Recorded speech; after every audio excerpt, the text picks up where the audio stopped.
Sí, chicos, buenas tardes. Buenas tardes a todos, a todas. Vamos a iniciar la resolución de este banco de preguntas. Vamos a trabajar hoy los bancos de... Entiendo que me parece que tienen programado traumatología, ¿ya?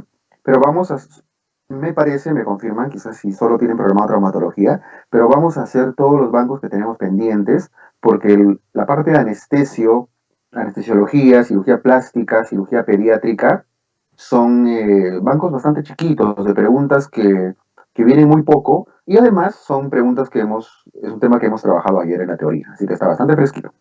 Les puse una diapositiva hace unos minutos sobre el orden en el que vamos a trabajar ahora las preguntas. Primero empezamos con anestesiología, inmediatamente vamos a pasar a cirugía plástica, que son los dos temas que hemos hecho ayer.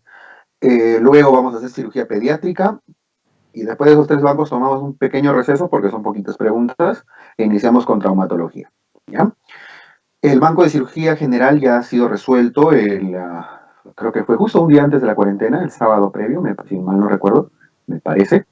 Así que ya lo tienen en su plataforma. ¿Ok? Y vamos a empezar a ver. Anestesiología, en todos esos cursos han venido menos de 10 preguntas en el histórico de ENAM. Así que vamos a trabajar. En general, un rendimiento relativamente bueno, 64%. Vamos a ver en qué han fallado. A ver, primera pregunta. Varón con esperanza de vida menor de 24 horas. Esto lo hemos trabajado ayer en la clase. Si la esperanza de vida menor de 24 horas, ¿qué ASA le corresponde? ¿Se acuerdan? ASA 1, en paciente sano, ¿no es cierto? No tiene comorbilidades. ASA 2, lo estoy poniendo en números arábigos, pero debería ser en números romanos. ASA 2 se refiere a enfermedades leves o moderadas, bien controladas, ¿no? Patologías leves a moderadas que se encuentren bien controladas. El ASA 3 corresponde a patologías que se encuentren mal controladas, ¿no? El ASA 4, cuando ya hay daño cardíaco, cuando ya hay daño pulmonar, insuficiencia cardíaca, congestivas, insuficiencia pulmonar, infartos agudos recientes, ¿se acuerdan? Todo eso está en su teoría de ayer. Y el ASA 5 es cuando la persona tiene una expectativa de vida menor a 24 horas. Les puse un ejemplo que era la ruptura de aneurisma, que la expectativa de que esta persona viva es muy corta, ¿no? Y de hecho la cirugía es la única opción que le pueden ofrecer. Y el ASA 6, debería ser todo en romano, les repito, el ASA 6 corresponde ya a muerte cerebral. Entonces, esto es un ASA 5. Veo que lo que me ha marcado bastante es ASA 4, la clave E. Eso no es porque el ASA 4 corresponde a insuficiencias severas, infartos recientes y demás. Bien, listo. ¿Qué aspectos clínicos se evalúan principalmente para realizar el plan preoperatorio y el desarrollo de la anestesia? También lo vimos en la clase de ayer. Los tres aspectos que vimos eran la edad del paciente, el estado cardíaco y el estado neumológico, ¿no? De ahí viene el riesgo cardíaco y el riesgo neumológico. El resto de, el resto de alternativas son importantes, súper importantes, pero priorizamos dónde está la edad, el estado cardíaco y el estado respiratorio. El resto, por ejemplo, el de la clave A, sí hay que hacer aparato urinario, pero sí hay que ver el perfil hepático, el perfil hematopoyético, todo es importante. Aquí estoy hablando de la prioridad, lo inicial que hay que evaluar, ¿ya? Politraumatizado de 5 años que necesitó una traqueostomía por 6 meses. La complicación más probable al retirarle la cánula, ¿se acuerdan de esta imagen? Los dos posibles accesos eran, acá era el acceso a la cricotirotomía y entre el tercer y cuarto cartílago de la tráquea, de los anillos traqueales, la traqueostomía. A ese nivel se colocan las cánulas, ¿no es cierto? Las cánulas de traqueostomía. Bien, nos pregunta, ¿qué dice?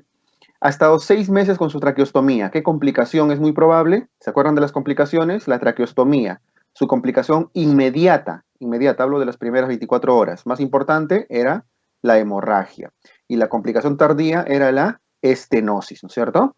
Y de la cricotirotomía, lo más común que suelen presentar es lesión de la glotis, de las cuerdas vocales.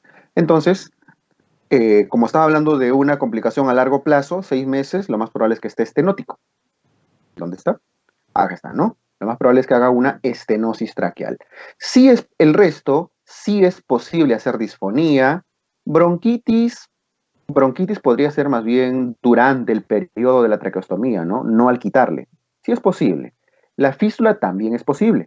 Sí pasan estas cosas, es una complicación también común, pero nos piden nuevamente lo más probable, lo más común es la estenosis, ¿ya? ¿Dónde se realiza la traqueostomía quirúrgica? Justamente lo que nos están preguntando, entre el tercer y cuarto anillos traqueales, ¿no? Ahí está, a nivel del tercer y cuarto anillo traqueal. Miren, una palabra para que no se generen estas confusiones que veo que están teniendo problemas.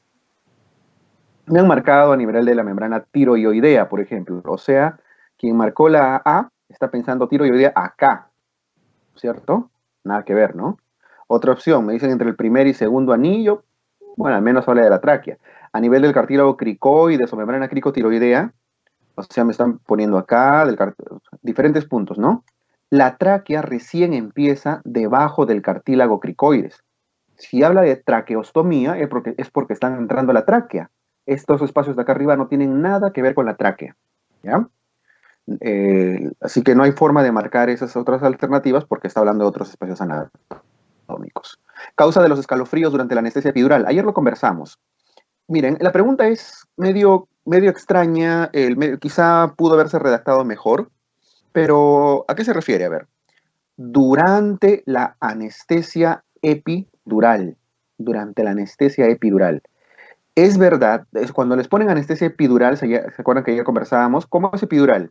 Epidural es, si esta es la dura madre, epidural es cuando no perforan la dura madre. Y raquídea o espinal es cuando perforan la dura madre, ¿no es cierto? Pero bueno, independientemente de eso, uno de los efectos de este tipo de anestesias de ambas es el bloqueo simpático.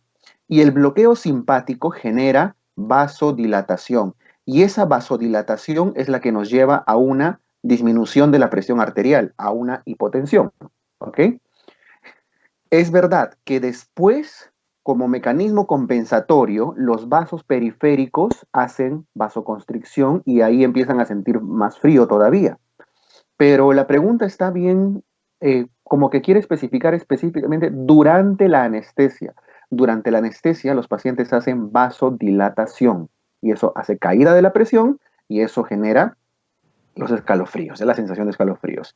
Y luego, después de la anestesia, ya horas después, como un mecanismo compensatorio, suelen hacer vasoconstricción. Así que ambos en realidad son eventos, pero lo que sucede durante la anestesia, por el bloqueo simpático, es la vasodilatación, ¿ok? Y esa hipotensión es lo que les hace sentir la sensación de escalofríos. ¿Está bien? ¿Está bien, Claudia? ¿Entendemos? ¿Sí? Ya, ok, listo. 15 años, un varón, desde hace una hora sufre una herida cortante, una solución de 2 centímetros, de continuidad de 2 centímetros en la tercera falange del dedo medio. Bueno, una herida de 2 centímetros, ¿qué anestésico debe utilizarse? Ayer conversábamos y ustedes todavía se reían, ¿no? O sea, me refiero a que les decía que no se les ocurra suturar con lidocaína al 2%, ¿no es cierto? Lo hicimos en la clase de ayer. La piel se sutura con lidocaína al 1%, así que esta no es. Tiene que ser lido al 1%. Puede ser bupi, pero es innecesario, no es común. Se suele usar más lidocaína. Más aún para una zona tan externa, no hay razón de usar bupiacaína que dura más tiempo. ¿Ya? Lido al 1%. Y como estamos hablando de una falange distal, si ustedes usan epinefrina, van a llevar a una necrosis del dedito. No se debe poner epinefrina. Entonces, lido al 1% sin epinefrina. ¿Ya? ¿Cuándo usan epinefrina? Cuando son zonas amplias, que están sangrando mucho, pero si le ponen epinefrina no va a ser tampoco una isquemia, ¿no? Incluso hasta en el cuero cabelludo podrían colocar un poco de epinefrina, ¿ya? Pero en zonas distales no. Por ejemplo, en las orejas, cuando suturan orejita, cuando suturan la puntita de la nariz, qué sé yo, no deben colocar epinefrina, porque son zonas muy distales. El efecto esperado de la anestesia general. ¿Se acuerdan cuáles eran los objetivos de la anestesia general? Pérdida de la conciencia, irreversible, no, pues irreversible no, ¿no? Ya también, tiene que ser una pérdida de la conciencia reversible. Conservación de la conciencia, no, nadie que está consciente mientras le abren el abdomen, ¿no? Pérdida de la conciencia, sí, ausencia del dolor, sí, paro cardíaco, creo que no, ¿no? Hipertermia no es un efecto esperado, o sea, no es algo que esperemos. Tiene que haber pérdida de la conciencia, ausencia del dolor. ¿Qué más tiene que haber? Relajación neuromuscular. ¿Qué más tiene que haber? Analgesia, ¿no? Ausencia del dolor. ¿Listo? Bien, no hay más. Son todas las preguntas, creo, de anestesio. Y vean que el enfoque es bastante sencillo con las clases que hemos trabajado ayer. ¿Ya?